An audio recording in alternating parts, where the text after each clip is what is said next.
Sahabat Life, pernah tidak kita sudah mati-matian diet, mengurangi makan, menahan lapar, tapi jarum timbangan seakan menolak bergerak? Rasanya frustasi sahabat Life, seolah semua usaha kita sia-sia. Tapi tenang saja sahabat Life, ini bukan berarti kita gagal atau kurang berusaha.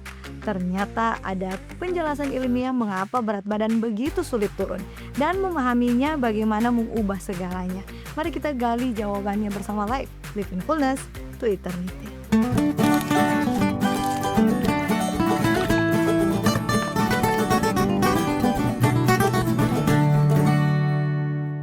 Mengapa berat badan sulit turun padahal sudah diet?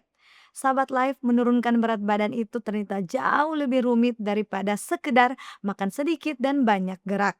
Tubuh kita punya sistem pertahanan yang cerdas, yang justru berusaha mempertahankan berat badan kita. Mari kita bahas 5 alasan ilmiahnya, supaya kita bisa berhenti menyalahkan diri sendiri dan mulai melangkah dengan lebih cerdas. Percayalah Sobat Life, memahami mengapa adalah setengah dari jalan menuju keberhasilan. Yang pertama, metabolisme tubuh melambat setelah berat turun. Metabolic adaptation. Sahabat Life, ini penemuan yang mengejutkan. Ketika kita menurunkan berat badan, tubuh kita ikut menurunkan pembakaran kalorinya. Lebih rendah daripada yang seharusnya. Fenomena ini disebut metabolic adaptation. Sebuah penelitian terkenal oleh Gill dan kawan-kawan di tahun 2016 dalam jurnal Obesity, mereka mempelajari para peserta kontes The Biggest Loser. Hasilnya, bahkan 6 tahun setelah lomba, metabolisme mereka tetap melambat sekitar 300 kalori lebih rendah per hari daripada yang diperkirakan. Jadi, tubuh kita ibarat punya termostat yang berusaha mempertahankan berat semula. Ia masuk ke mode hemat energi untuk melawan penurunan berat badan. Inilah kenapa makin lama diet, penurunan berat terasa makin lambat. Bukan karena kita malas atau curang, tapi karena tubuh kita memang dirancang untuk bertahan hidup dan ia menganggap penurunan berat sebagai ancaman kelaparan. Yang kedua, kita sering makan lebih banyak dari yang kita sadari, apalagi makanan ultra proses. Nah, ini juga penting sahabat Life. Banyak dari kita merasa sudah makan sedikit, padahal sebenarnya lebih banyak dari yang kita pikirkan. Dan ternyata jenis makanannya pun sangat berpengaruh. Sebuah uji klinis terkontrol oleh Hall dan tim di tahun 2019 dalam jurnal Cell Metabolism menemukan bahwa saat orang makan makanan ultra proses, mereka sebenarnya secara otomatis menyantap sekitar 500 kalori lebih banyak setiap hari.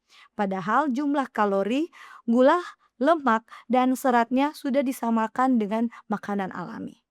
Makanan ultra proses memang dirancang enak, mudah ditelan cepat, dan bikin menagih. Jadi tanpa sadar, cemilan, kemasan, dan makanan instan bisa menggagalkan diet kita. Belum lagi kalori cair seperti minuman manis, kopi kekinian, atau jus kemasan yang sering kita lupakan padahal jumlahnya bisa sangat besar. Dan yang ketiga, dia terlalu ketat membakar otot bukan hanya lemak.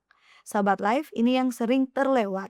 Saat kita diet terlalu ketat, tanpa cukup protein, tubuh bukan hanya membakar lemak, tapi juga memecahkan otot untuk energi. Dan padahal otot adalah mesin pembakar kalori tubuh kita. Makin banyak otot, makin tinggi metabolisme. Kalau kita kehilangan otot karena diet asal-asalan, metabolisme kita pun justru makin melambat dan berat badan makin susah turun. Ibaratnya kita malah mematikan mesin pembakaran kita sendiri. Itulah kenapa timbangan mungkin turun sedikit, tapi tubuh justru terasa lemas dan kurang bertenaga. Karena yang hilang bukan lemak, melainkan otot yang berharga. Keempat, kurang tidur diam-diam menyabotase penurunan berat.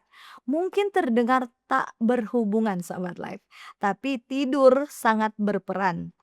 Nah, sebuah uji klinis acak oleh Tasali dan kawan-kawan di tahun 2022 dalam jurnal JAMA Internal Medicine menemukan bahwa ketika orang menambah durasi tidurnya, asupan kalori mereka justru turun secara signifikan tanpa disuruh berdiet.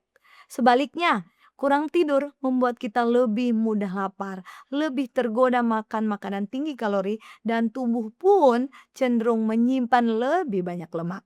Jadi, begadang sambil berdiet itu seperti mengayuh sepeda dengan rem tertarik. Berat sekali majunya, Sobat Life. Tidur yang cukup ternyata sama pentingnya dengan mengatur makan.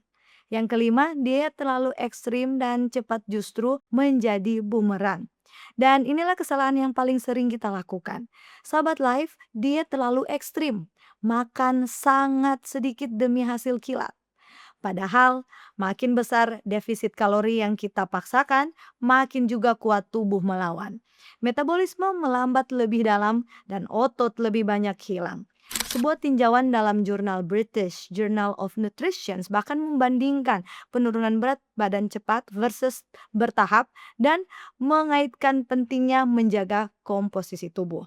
Akibatnya, diet ekstrim sering berakhir dengan efek yoyo. Berat turun cepat, lalu naik lagi bahkan lebih tinggi. Ibarat pegas yang ditekan terlalu keras, ia akan memantul balik. Nah, jadi cepat belum tentu berhasil sahabat life. Bahkan seringkali malah membuat kita kembali ke titik awal dengan lebih banyak lemak dan lebih sedikit otot dari sebelumnya. Sahabat Life, ternyata berat badan yang sulit turun bukanlah tanda kita gagal. Itu justru bukti bahwa tubuh kita bekerja keras mempertahankan keseimbangannya. Kuncinya bukan berjuang lebih keras dengan cara yang ekstrim, melainkan bekerja lebih cerdas dan sabar.